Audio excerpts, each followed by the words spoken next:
Welcome back to the Mid-Am Podcast. We are your host. I'm Tyler Munns, and across the screen from me is my good friend Nathan Furumasu. Hello. And for tonight's, whenever you're listening to this episode, we thought we would do another chop session. We didn't have anything in particular to talk about, so we figured we'd talk about a bunch of stuff. And the first being the Mid-Am. I just signed up for the Mid-Am qualifier. It opened up, signups for the qualifiers opened up a few days ago, I think. And so I'm officially signed up to play on the 14th, which I believe is Masters Sunday, April 14th. Yeah, it's real now. So we're doing it. And I believe Nathan was going to try to sign up for the Tuesday. Yep, the 16th. So the plan is we're gonna caddy for each other. So I'll play on Sunday, and Nathan will caddy for me, and then Nathan will play on Tuesday, and I will caddy for Nathan. So I figured we kind of talk about what we're each going to do kind of to try to get ready for it as we can. I was going to do a little bit of a kind of a course preview for those who are unfamiliar, not super in depth, but just to give a little bit of a context as to what we're potentially up against. And then just kind of maybe set a goal for the day beyond just qualifying. Cause obviously that's always the goal. So I'll kick it off. Me personally, I've been trying to get out and practicing a few days a week, where I'm spending 50% of my time putting, 30% of my time chipping, and like sand shots, and then 20% of my time, kind of on the range, just trying to get comfortable with the swing. I don't love mechanically where I'm at, but it's too late to do anything about that realistically. So now it's just dialing in the tempo, feeling kind of good about a pre-shot routine and practicing that, figuring out numbers, especially kind of that 100 yards and in, trying to dial in on numbers using, whatever technological tools available. And then I'm also focusing on trying to do a little bit of exercise stuff, but I don't want to like get sore or be anywhere near possibility of getting hurt. So mostly it's just been med ball, like throws. I got that RMT club from WEC Method, and I've been doing some just kind of rotational stuff with that. I've been doing a lot with the Indian clubs, which I've posted a bit about on my Instagram. I'm a big fan of those for like shoulder mobility. And then I've been doing weighted vest walks just about every morning with my dog, just trying to build up a little bit of the kind of the stamina of, carrying you're going to be carrying my bag actually, but just walking up and down the hills there out in Woodburn. Yeah, there's some undulation there. Yeah, it's not crazy, but it's there.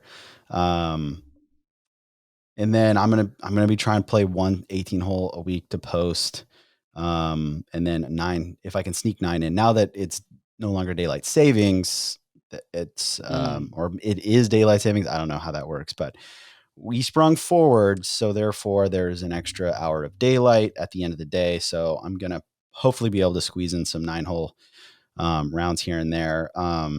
Especially as the weather gets a little nicer, hopefully, and the courses start to dry out, it'll be more enjoyable than it has been in the last few months. So that's my plan of attack for the next like 5-ish weeks.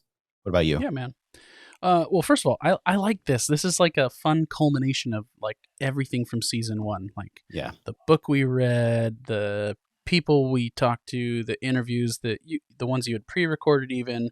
But it's like now's game time. All right. If you've listened to our first season, you've heard about all these like great and grand ideas about how to structure your practice in, in the off season, but also like if you had 6 hours a week leading Yeah. up to to play your best golf, how would you do it? Well, cool. Now's the time, because To do it. you've got a counter going. What is it, like 37 days, 36 days, days. right? Cool. Yeah. 37 was So yesterday. 36 days. Yeah. right. So we've got, you know, that amount of Not a ton time. of time. It's pretty realistic. We've got that amount of time to, try and do the best we can to be in the best place that we can be for scoring. So this is kind of fun. I was sitting there like writing down like, oh, what do I think I want to do? And I was like, okay, what have I learned? And then I started writing. I was like, oh yeah, no, oh, we did an episode about that. Oh, we did an episode about that. Oh yeah, that was that. We read that in that book. And I was like, oh, this is cool. Okay, so my answers are pretty straightforward. And if you've listened to the podcast before, Shouldn't be you'll any be surprise. familiar with all of these. Yeah. But pretty much, one of my goals for the year was to kind of like really nail down processes and like preparation for how I prepare and then how I conduct myself on the golf course. So this is a great time for me to start kind of workshopping as I'm playing rounds between now and the tournament, but then also like testing things out in this first, tournament qualifying round that we're playing as well, and kind of using that as another litmus test for growth forward. So definitely writing down and ironing out, what exactly I want to do and remind myself, or what my processes are. So definitely that's part of my preparation. Part of it will be just course prep. I think that's important for me to have a really strong sense of where the strategic places to be are on the course. Just so, when you stand on the tee, you can have confidence. Something about bleeding into course preview a little bit, something about OGA where the qualifier will be held, is it appears quite narrow on the tee box of some of the holes. It's not really, I don't think, but there are some intimidating visual tee shots, and they've definitely kind of jumped up and bit me in the past, because I stand there, I'm like so tense and trying to guide the crap out of it. But so anyway, course prep as well is included in that. As far as like practice stuff goes, I just need all the short game right now. Yeah. I think I messaged you the fateful message that we all joke about today. Found it. And not really, but like, and that's not really what I meant, because I wasn't right. I have found a really solid trajectory thing to work on. I don't know what you want to call it, and it is immediately showing some big differences in my swing at, like at the range or in my backyard into my net. So like, I know I have the roadmap forward, I guess, is so to speak. Yeah. I don't expect it to be like, click, now tomorrow my swing will be perfect, But I think that in and of itself, if you are anyone who has been on a journey to improvement, and taken golf seriously and improving seriously, I think that's something everyone can relate to. Like, there's nothing worse than feeling like, dude, I don't even know what I need to do. Like, I don't know. I don't have that go forward plan. I don't have the roadmap. I'm so lost. And so like, there's something about that is so like invigorating and like encouraging to be like, is my swing where I want it to be? No, it's not. But do I see the path forward? Do I see the light at the end of the tunnel? Can I connect, dot A, B, C, D, E, and so on until I get to a point that I can look back and be like, wow, look at all the progress I've made. And when the answer to that question is yes, which is not always yes, which is frustrating. Yeah. And I think people who maybe are just now kind of getting into that portion of their like golf career, especially if they've only been playing for the last few years, like, it's important to understand that even folks who've been playing for a very long time and seem farther along than you, there are bouts of like you are completely lost. You are in the desert, just wandering around looking for mana, and then you find it, and then you hold on to it, and you're like, God, I love this so much. Um, and there are times where that truly will be something that you're just always going to be working on. Um, and there are these thoughts or cues, as you said, that are here for like a season, a very short period of time that kind of gets you from one hump to the other. But then there are these other things, like kind of more core, like fundamental pillars of your mechanics that like you kind of have to kind of keep coming back to. And so I think that's maybe one of the things I think you were referencing more of in your text messages, like, hey, I think I found like a major fundamental thing Yeah. that like I know I can continue to revisit if things kind of like Yeah. start going awry. Yeah. It's one of those things where it's like, I don't think I can overdo this. In the next 3 years, I don't think Mm-hmm. I'll be able to play enough golf, hit enough golf balls or whatever to get to a point where it's like, oh man, maybe I've done a little bit of too much of this. Um, because well, okay, let's dive in. So if you've seen me swing, or if on our social medias or whatever, or I can explain it right now, but essentially I've always been the kind of guy who um, pulls down in transition, gets a bit steep, early extends, flips the face dead shut at impact to save contact. Um, and I've always had this super high and rightward, or even just like kind of down the line exit with the club and the path Mm-hmm. and my arms, and they kind of fly up and Lifty. real lifty. Yeah. And it always just looks like I'm trying to throw the club straight up above my head or something after impact. And I've never been able to get the whole like exit left or even just like up the plane, Mm-hmm. super neutral look. And that's what one thing I've been chasing for years and years and years. And well, my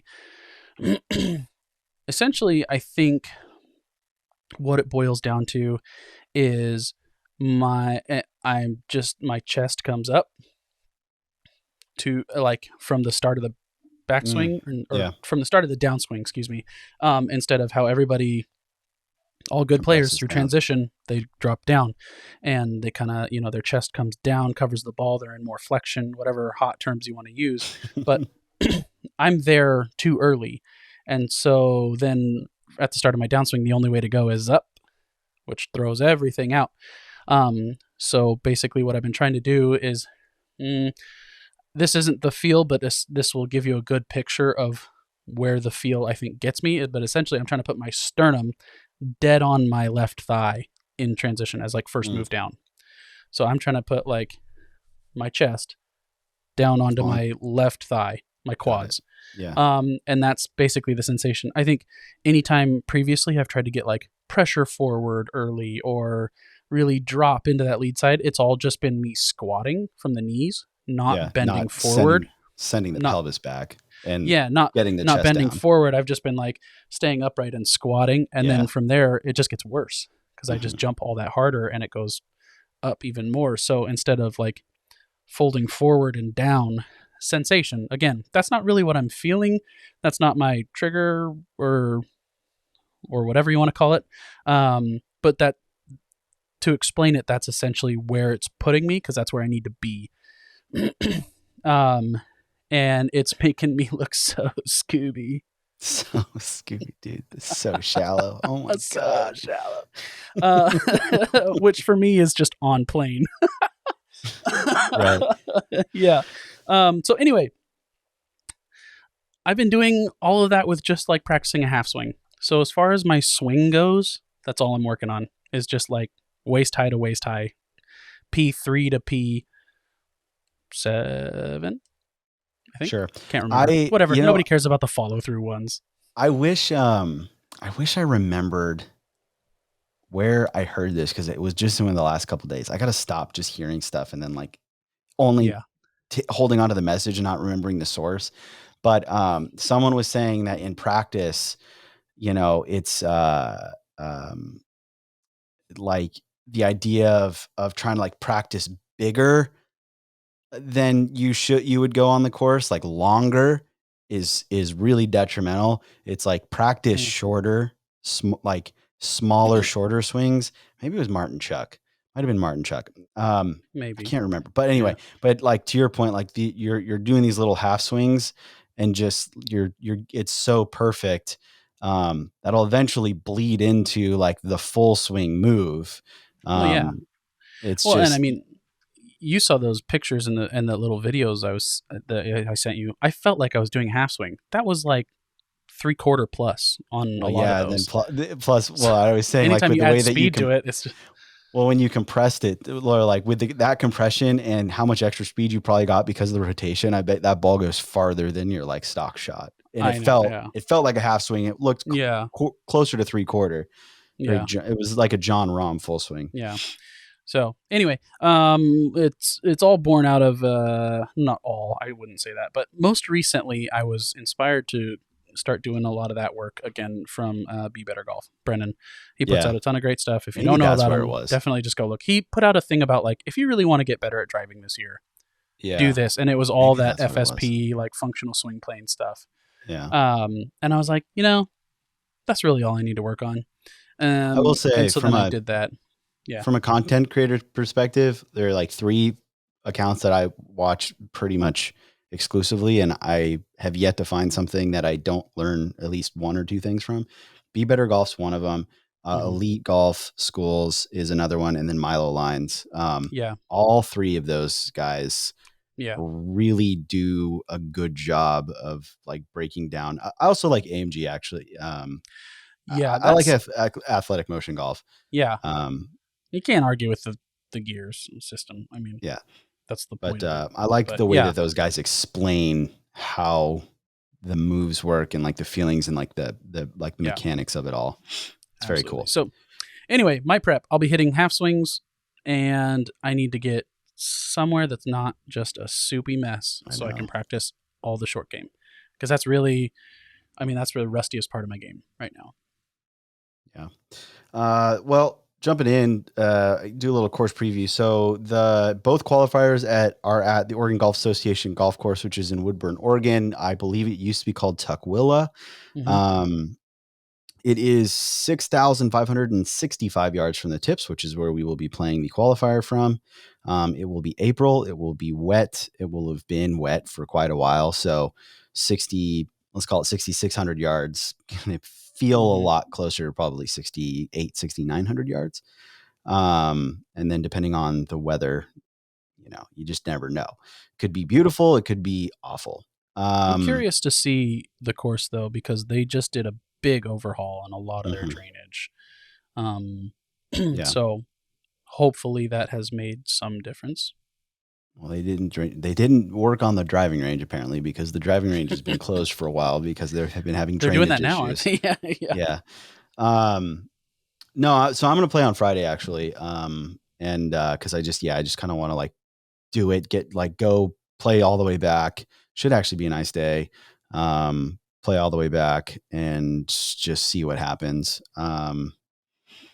Uh, like you said, there are a lot of holes that have what look like narrow landing areas or kind of the drive is into kind of a narrow, like visually it looks very tight. That's not necessarily always the case. There are certainly some holes where um you like one side of the course is definitely dead, and then you've yeah, got a little bit of room on the other side of the course, yeah. but that's not, necessarily the angle that you want.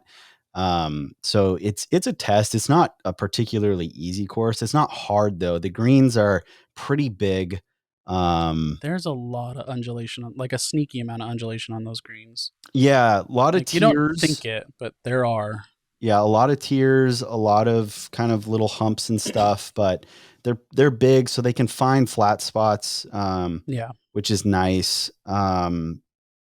There's a lot of forced layup holes, which is interesting. Like there's a Hmm. par 5 where essentially it doesn't make sense to hit driver because unless you can carry it to 85, you won't be able to see the green because it's Even such then, a dog leg left. It just doesn't make sense to try to hit driver. So like you truly, and then like hitting 3 wood's not a good idea. So you have to hit like, it's almost like you hit 4 iron, and then a wedge.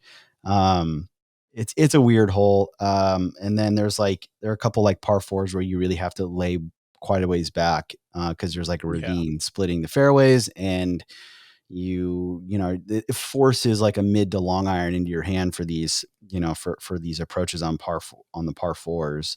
Yeah. Um, I think it's two uh, of the par fives are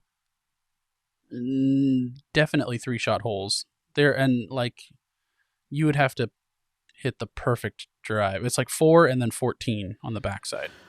uh, 14, if you hit a good drive, you have a shot at it, but 4 is the one where it's like you have to hit it like 200 yards and then well, hit it not another couple necessarily. hundred. I mean, if you are aggressive enough, you can if you can go about 245 on four. Um, if you hit on the right line, you have about 245 yards. And then you just have then that really only leaves you with like a 225 shot, but I mean it's straight up the hill. Um Yeah, and everything from like the right edge of the green and right of that is dead. yeah, yeah. And the green is Yeah. essentially a 30% Yeah. smaller than it looks just because you Yeah. cannot hit on the right side of the green. Yeah. Like you And the entire 200 yards leading up to it yes, basically dead. if you land anything either at the green or right of the green, you're dead. Like Yeah. it'll It's either like not just like, yeah. oh, this is gonna be a tough shot. No, it's No, you're in it's a gone. hazard. Yeah, Yeah. it's gone. Yeah. Um, yeah, so it's tough. It's got some quirky holes, but again, it's like if you play smart golf, if you're just like, I want to par every single hole, and that's like, and you go Yeah. into all the par fives, you go into all the short par fours, you go into all the short par threes, just being like, I just want to par every single hole. I want to avoid bogey wherever possible. You're going to qualify. Yeah. Speaking So of scores last year, Sunday 77 got in. mhm.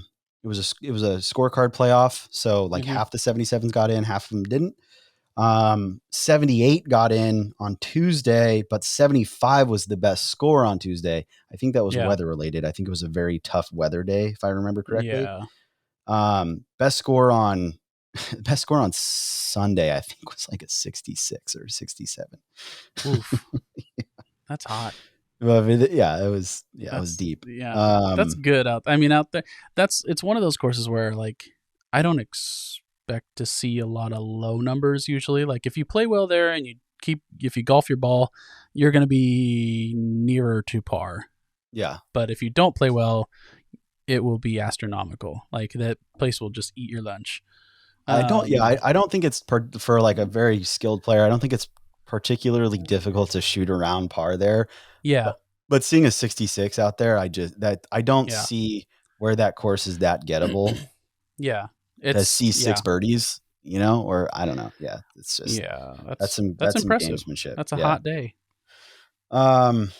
Yeah. So from a goals perspective, I mean, my score goal would to be go out and shoot 75 and be essentially comfortably in.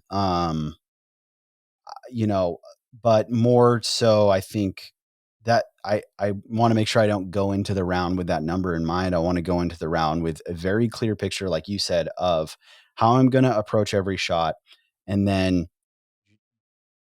grade myself based on how well I stuck to that process, um, for better, for worse, and like not allow my emotions to get the best of me. Again, good or bad, right? It's Mhm. part of it is, the whole PBFU stuff is like, I think a big part of that is like you get so hyped on a really good hole, and then you're out of your element.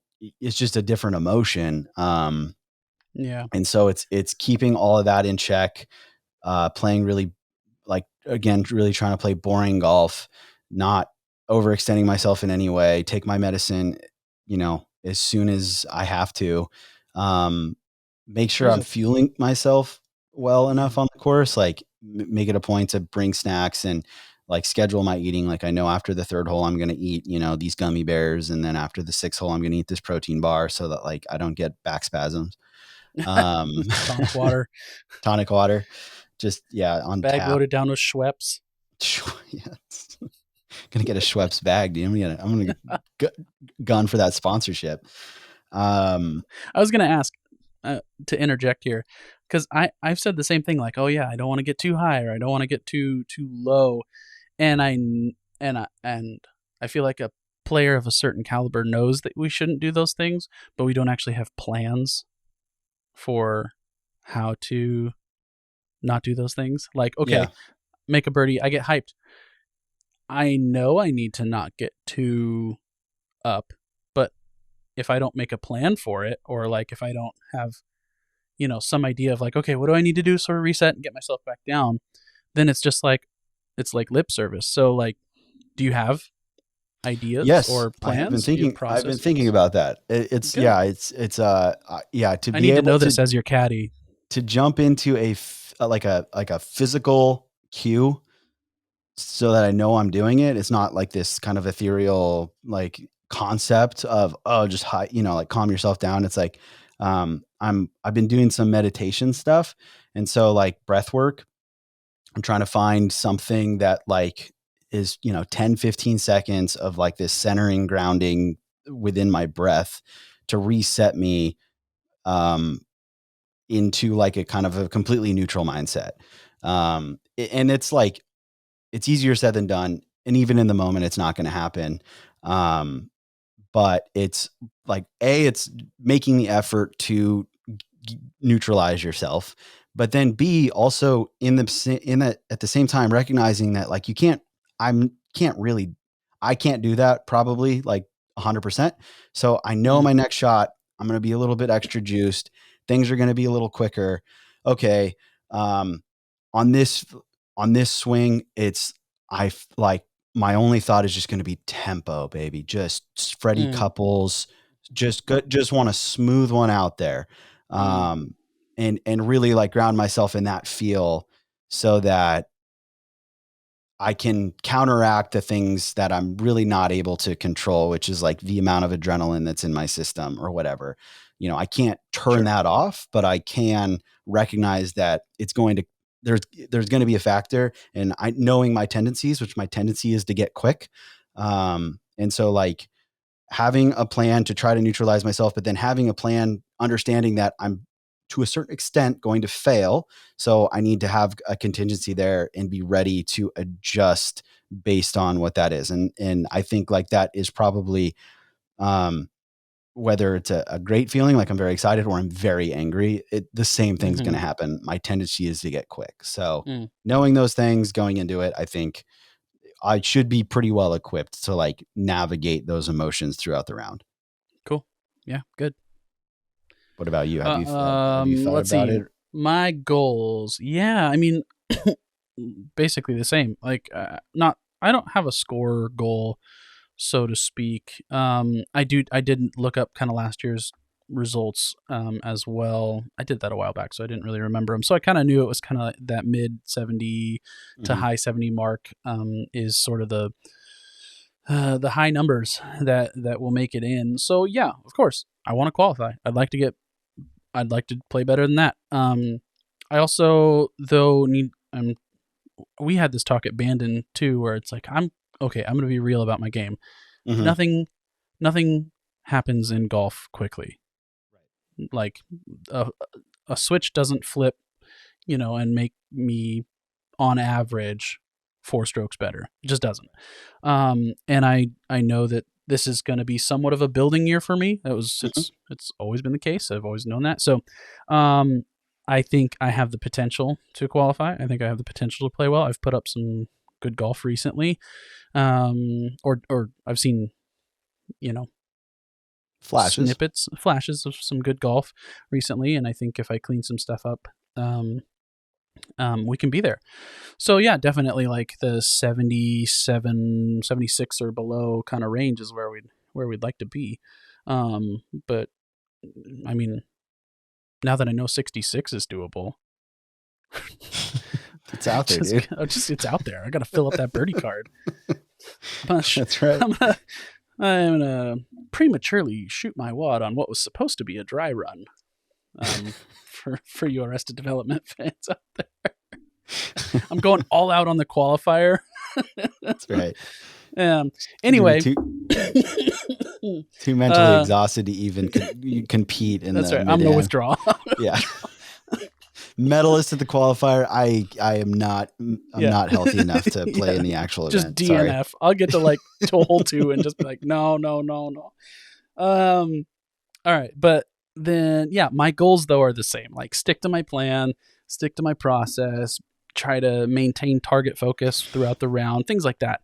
Things that are within my control, things that I can do. I can choose to do them. And also then just looking at it like this is a if this is a building year and this is my first like real competitive tournament um in a long time. So coming back into that, like I don't have I want to I want to learn, not lose kind of thing. Yeah. And it may go well and I may qualify, and I still think my main goal should be to learn from this and be able to, use it as a data collection and be objective about things. So Yeah. Um, all of this though is going to take a fair amount of practice. We already talked about, we talking about practice. How we both plan to prepare. And speaking of practice, I'd like to take a moment to thank the first sponsor of the Mid-Am podcast, the Golf Box. Practicing with consistent setup and physical feedback is the best way to improve quickly. And with the Golf Box, they provide a tool to create the perfect station to do just that. So whether you're looking to stop coming over the top or ripping the club on the inside with the takeaway, which is something I am currently trying to work out, or you just want to groove an on-plane swing with any club in the bag, the Golf Box will be the best tool in your toolbox of improvement. And the Golf Box isn't just for the long game either.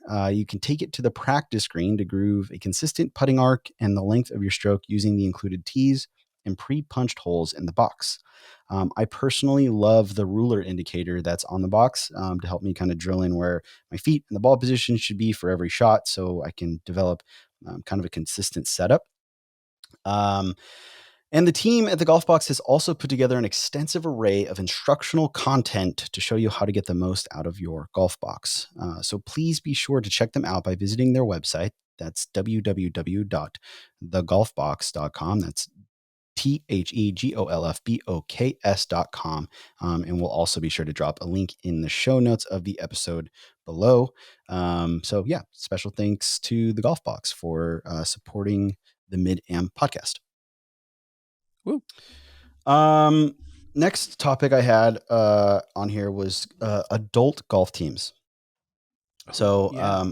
I had applied and interviewed to be the varsity coach of the Lake Oswego High School women's golf team, girls golf team.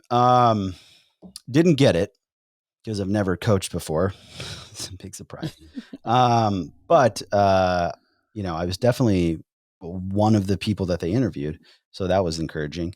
But it got me thinking, one of the fun things about golf as a kid that I remember was playing on the golf team. I played for 1 year. And it was a cool experience. It was interesting. It's a very unique experience as it relates to golf because the way that it's structured is just not like really anything else that you deal with, especially if you get into the game of golf later in life, like as an adult. And so for those of you who are unaware of how high school golf works, you have a team of whatever, 8-ish guys, maybe 10. And every week you practice together and then you'll play qualifiers to see who your top 4 or 5 guys are. And then those are the ones that get to play in the tournaments. And so you have like weekly 9-hole matches with other schools, or then they have like all, like multi-school, like division, region, tournaments as well. And then you have like state, obviously, the state tournament. And so I thought, man, like, I know there are leagues like men's club and different golf leagues, things like that, even like partner series stuff. But how cool would it be, like, if you got a team of players together, eight dudes or whatever, you're on your team, you all have matching polos, you have, golf team bags, and you go and practice once or twice a week together. You play qualifier matches. You have like a player coach probably. And you play like a qualifier once every other week to figure out who's going to be like the top 5 dudes going to play in the tournament wherever it ends up being. And then you have like a state tournament with all of the teams around the state coming in and putting their best guys up there to see who wins like the adult golf team state championship. I know And there's a logistically, trophy. and there's a trophy, dude, with There's and a medals trophy and that you can freaking win. and plaques and stuff. I don't know. And then just have like a huge rager afterwards because you're all adults now and you can drink legally. I'm I pretty just sure you think just that would be described cool. live golf. Yes. Yeah. Yeah, Exactly. it is. It's what it. Oh, okay. Are they hiring? I'd heard that somewhere.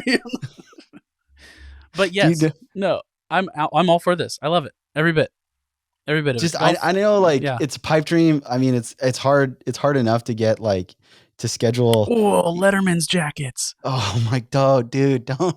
Now I'm sad this doesn't. Now I'm really sad this doesn't exist. Are you kidding me? Oh my god, I would absolutely just. Oh my, I'm swagged out in my Letterman jacket. That would just be like fantastic. Walking out around Costco with my Letterman goodness. jacket. Absolutely. And then when you get recognized and somebody's like, "Oh, damn, dude, you see how many stripes he has on that? Dude, look at that thing. Is he on the fireballs? Holy shit. Is he on the fireball? I don't know. I thought like, logistically it's hard enough to try to like, to coordinate a foursome to play on a weekend day. So like the idea of getting 8 dudes to like stick to a schedule and then you get multiple teams to do that as well. And then I'll be able to come together. Pipe dream, probably, not going to happen, but man, how cool would that be if it could? I mean, the natural thing would be, if it was originating in like private clubs, because then you've got all the guys who are members at one club, they make the team of that course, and it's kind of grown from there. And then if the riffraff, we public people, could get ourselves together, then maybe we could have a team too, I guess. Yeah, but it seems to be a little uncivilized more like, folk. That's right. It seems to be like it would be. It's sort of a little bit more of a natural thing to do it. Certainly start makes it that more way. sense. Yeah. Yeah. So I don't know. That popped in my head, and I was like, man, that'd be so friggin' fun. Something I alluded to. Sorry, we'll just move on. That was all I had to say on that topic. Pivot. Yeah. No. Pivot. It's all right. It's good. Cool. It should happen. That's all. All right. What would your team name be? Oh gosh, I don't even know now. I'm gonna have to think on that. Yeah, let's both think on it. We'll revisit that team name, and we'll try to come up with an idea for mascot. A logo. Yeah, a mascot and a logo, and we'll share those. So we'll put that on. We'll table that for next time. All right. Next thing I had, and I alluded to a little bit, was on course nutrition. Golf snacks, man. What not like actual food, not stealing 15 minutes to work on your putting. Actual food. What's your go-to golf snack that's in the bags that is going to keep you kind of cognitively sharp? Let's see. I love sugar, so I don't try to pursue quote unquote healthy foods while golfing. The body, when it's working hard and burning a lot of calories, either that mentally or physically or both in golf, you need a lot of carbs. So I usually will just eat like candy bars and stuff at the turn, or chips or something, like stuff that's easy though. Like that's my caveat. Quick carbs, quick. It has to be something I can eat quickly, like in a few bites. Also, that's not like super cumbersome. There's nothing I dislike more than like lugging around a box of food for 4 holes. Yes. And then inevitably, whenever you finish it, there's no trash can on that hole. So then you're just holding it for another 5 holes. Around, you just look like an idiot. So like candy bars and stuff. But lately, in the last few years, it's been Z-bars. Just buy a whole box of them and just have them there. Because then, there's like a little protein. There's a little, some other stuff is a little bit more balanced. Those are just easy. Um, but yeah, I haven't had too much of like a real specific thing. Um, yeah, that's all. I Yeah, so in trying to learn a little bit more about like human performance and stuff, and especially around the mental load, I was listening to Chasing Scratch, and they had Yeah. I can't remember. It was either might have been Eli's brother, who's like the he's like a corporate corporate Oh, my. performance. Is it I Mike's think it's brother? Mike's brother. Yeah. Mike's brother. Anyway, he got on there and talked about, like switching from that like think box to play box brain Mm-hmm. expends a ton of mental energy, and like mental energy is glucose. Your Mm-hmm. brain runs on glucose, your brain runs on Mm-hmm. sugar. Mm-hmm. So like if you're not replenishing that sugar, you're like, you just like, things get foggy, you start making bad decisions, you become more irritable. um and so like I was on the opposite end, where I've always like, oh man, I want to make sure I have like, some like almonds and a protein bar and like maybe an apple. And it's like, no, dude. I mean, it's good. Like I do like having protein bars. I feel like those are like pretty like Sure. more substantial than like a chewy bar or something. But like Yeah. I'm like, I love gummy bears. So I always have like a bag of gummy bears in my golf bag, Yeah. and like you can just kind of pop those as you go. Well, and Um, that's the thing too. It's like that stuff is good. Like I would never argue that at all. That stuff is great, but you want fast because like yeah, I want it to affect me now while I'm immediately. playing golf over the next 3 holes or Yeah. whatever. I don't want to have like something that's gonna be a slow burn. Um, so yeah, the one thing I have done in the past that I really liked, and actually I had forgotten about until just now, is there's different nutrition companies that make products and they cater to like marathon runners or like Oh endurance yeah. athletes, and so they're like the little gels and things Gel like that. packets. They're just Yeah. Oh, I've tons of never thought of sugar and that. tons. That would make a Those that, are slick. And like I remember taking a handful of those on a golf trip where you're out, slogging damn. at 36 holes That's in a a good day. idea. Um, and having or like their little like fizzy tabs that you could throw Yeah. in I bet water that just would to help kind of with give it like something cramping and like, stuff too. yeah, probably because it's tonic water that you'd be adding it to. Yeah. And gin. Or it makes it tonic water. Yeah, for sure. Um, no, so yeah, I've done that in the past, and I haven't recently because I haven't been playing as much golf, and so yeah, I'm gonna have to That's do a some good one. shopping. I'm gonna do some shopping. I heard those are gross, but I mean, Not all of if it them. means, I don't know. Yeah, Yeah. All right, cool. Yeah. And then cashews. I love cashews. cool. They make a garlic chili cashew at Trader Joe's. Mm, My God, dude, so good. So those are my golf snacks. Cashews, like protein bars, cool.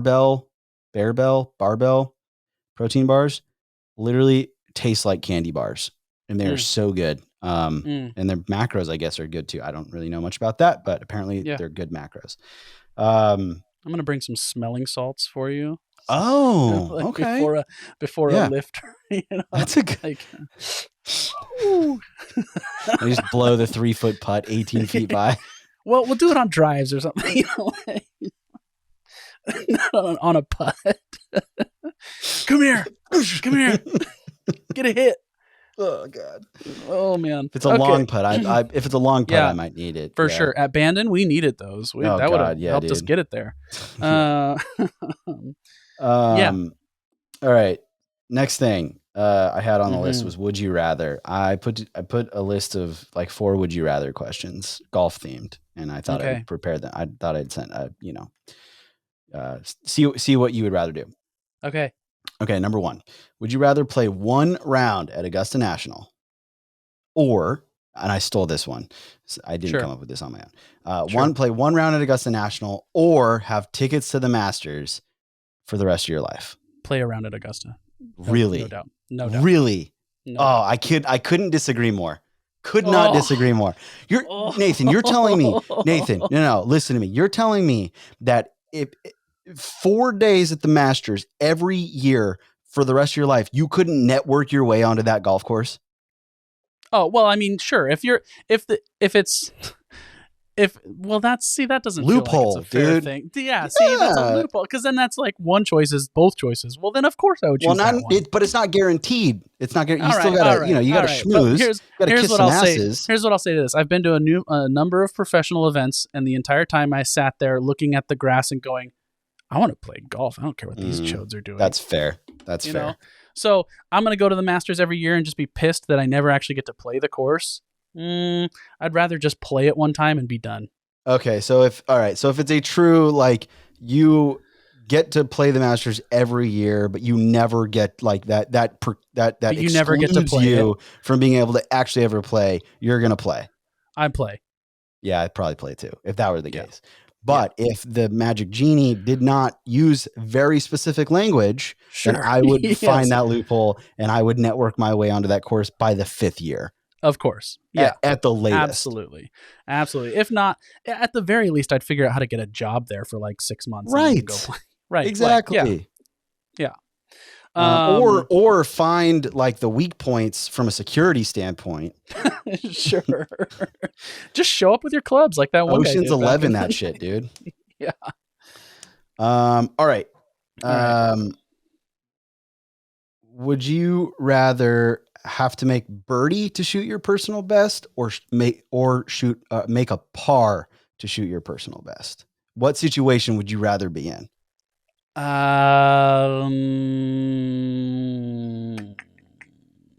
That's tough. I'm gonna say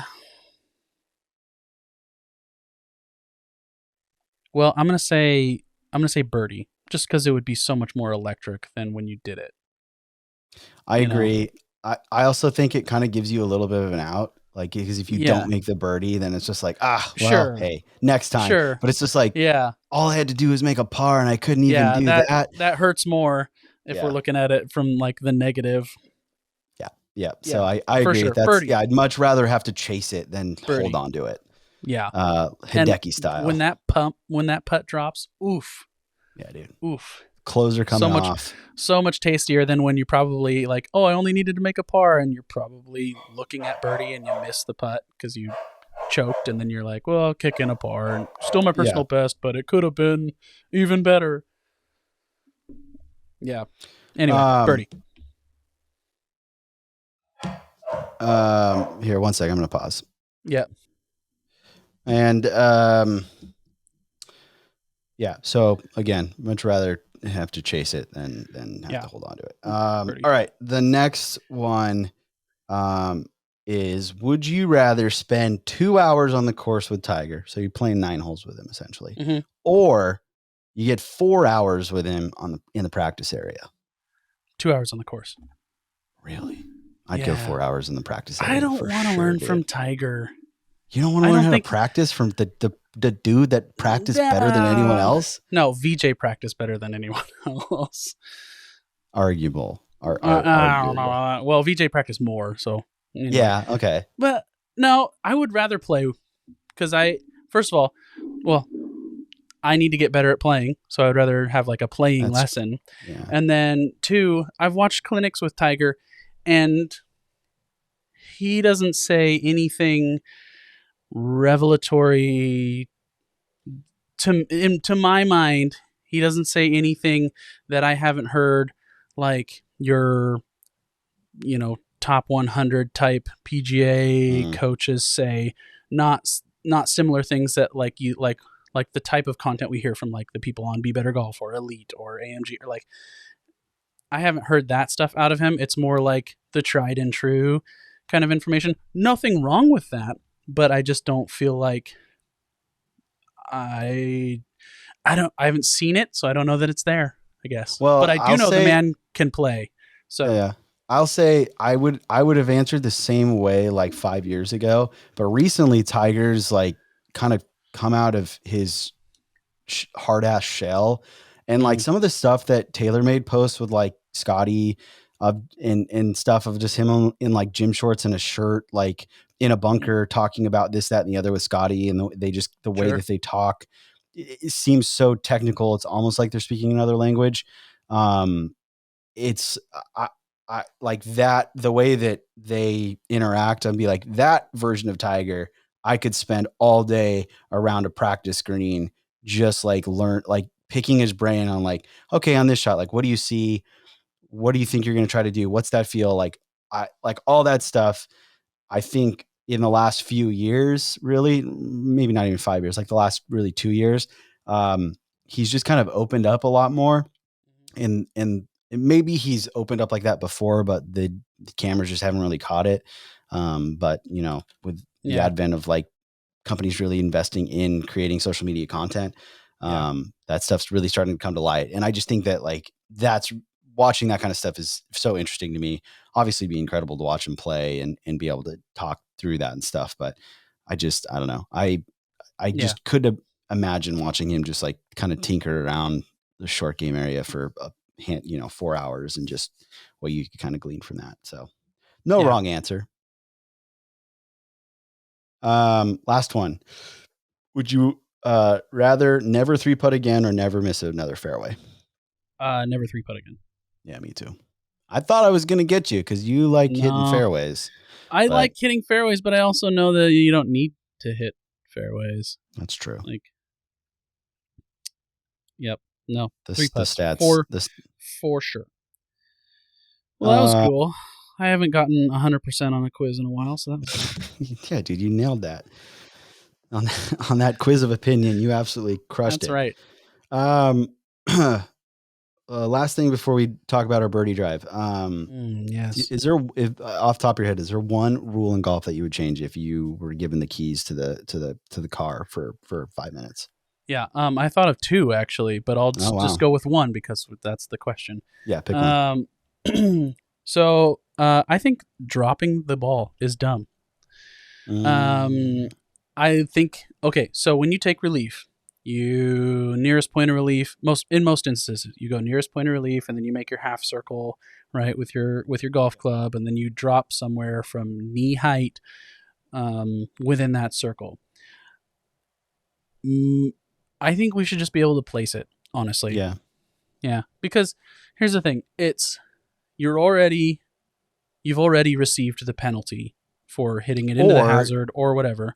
Or you've been awarded a free drop or, relief. So like, and if you were to drop it, there's always potential that the ball bounces into a bad lie.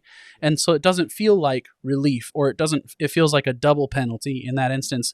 It's like, I'm already counting the stroke, or I'm supposed to get relief. So let me at least just put it on like a decent piece of grass. That's fine. And on the areas where, like, when you get relief and you're dropping, but it's like everything is bad, or there's so much slope that the ball rolls outside of that semicircle anyway, then you end up placing it anyway. So let's just skip the whole pomp and circumstance of dropping it twice and then dropping it again and everybody getting really close and saying like, oh, it landed right there. Like, just place it.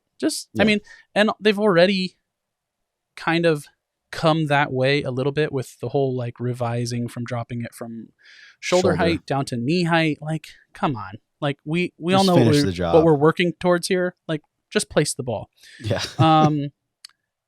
I think that would be better. I think it'd be better. I can't disagree. My one rule has always been, I just think bunkers should be waste areas and you should be able to ground your club anywhere on the course that you want. I don't understand the idea of like not being able to ground your club. It's just silly to me. Which, again, same thing. They made changes kind of toward that direction. Yeah. At the last revision, where like the unintentional grounding is no longer a penalty. Just like, come on. Just let us ground the club. Just get rid of it. Just get rid of it. Come on. Just ground the club. Because that's just the one thing too. Like, what are we hanging on to? And the way that I look at that particular rule specifically is like when you're trying to teach a new player, right? And then like you see them taking practice swings out of the bunker and you have to tell them, oh, you can't do that. And it's like, well, why? Yeah. And it's like, well, because you can't. That's a good question. Like, I don't know why. It's dumb, but you just can't do it. But I can take a practice swing over there. Yeah, you can do. You can tear up the fairway all you want. Just don't touch the bunker. It's like that's so silly, dude. Yeah. All right, cool. That was it. Okay, so exciting stuff. We've have officially set up our charity drive. We had mentioned it in our goal setting podcast, goal setting episode rather, early in season one. For this year, we want to raise $1,000 for charity. And so the way that we're going to do that is with a birdie-a-thon. So we found a company that, basically allows us to set up like a pledge style charitable endeavor, fundraiser for lack of, or, in other words, fundraiser.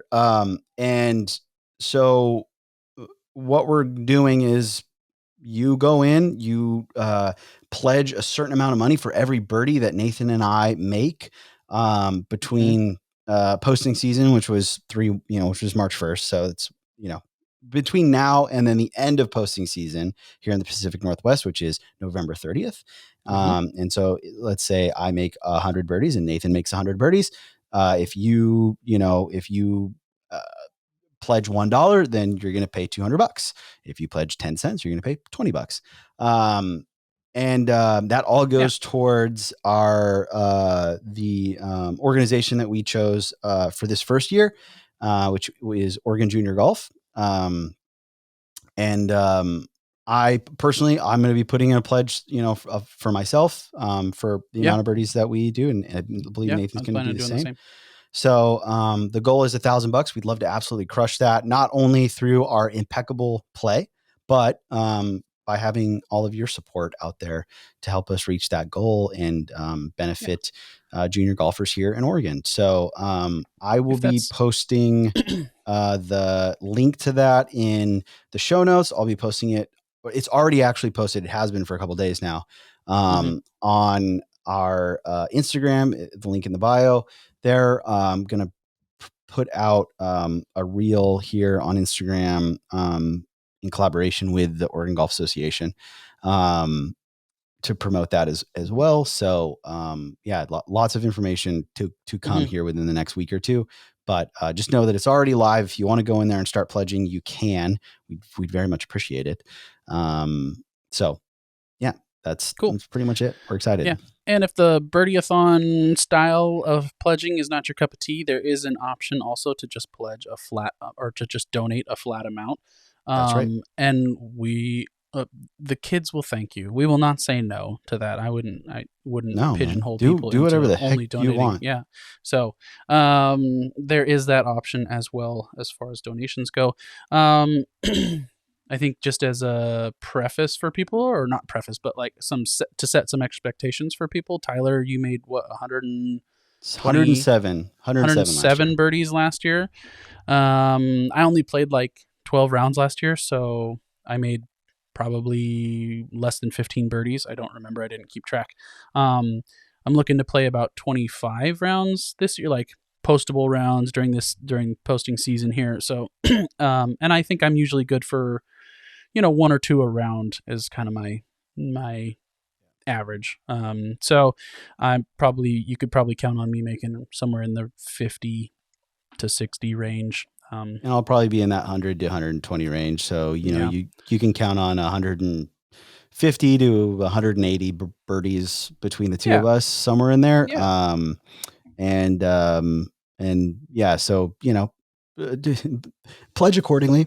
Yeah. Don't overextend yourself, but we love an incentive to go out and, like we say, play for something a little bit bigger than just our score. So if we can feel excited about sinking a birdie putt, know that means, an extra $10 is going in towards the into the fundraiser. That's all the more reason for us to be excited, and then center ourselves, ground ourselves through breathing exercises, so that we are very neutral going into the next hole to give ourselves the best opportunity to make another birdie. That's right. And I'm going to play tomorrow, so I'm going to try and check a couple off. Heck yeah, dude. Hey, well, thanks everyone for tagging along with us for this episode of the Mid-Am Podcast. You can find us on Instagram at Mid-Am Podcast, at Mid-Am Podcast on Instagram there. You can find me personally at Fade and Fairway. You can find Nathan at nathan.furamasu. Also Thistle Leather Goods at Thistle Leather Goods on Instagram as well for cool leather golf-related handcrafted stuff. Whips and things. Just golf related stuff. I don't make your whips. Standard, your standard Just golf related stuff, dude. Standard Collars, golf whips, and ball whips, gags, and gags. You know, yeah, that just golf stuff. you know. Yeah, I'm trying to think if we had anything else. I think we checked all the boxes. We've got some fun stuff coming up. We're gonna do some listener questions. Got a bunch of those. We've got a really cool interview with a very cool, pretty prolific mid-am player here in the US. And then obviously we're going to be talking a lot about our play as we're in now, in the full swing of the season and competitions abound. So, stay tuned. And if you like what you're listening to, if you have made it 1 hour and 55 seconds into this episode, I would imagine you do. Please rate and subscribe. Please subscribe. And please rate and leave a review for the podcast. It helps us out tremendously. You can also find us on YouTube, so please subscribe to that. Please, throw us a thumbs up, make a comment telling us why, our golf snack picks are awful or maybe they're good. I don't know. You let us know. And help me out with help us out with the team names for adult golf teams. Oh, that's right. Yeah, that'd be some. Give us some I'm inspo. sure there's some good stuff out there. All right, everyone. We will talk to you next week. Bye. Bye.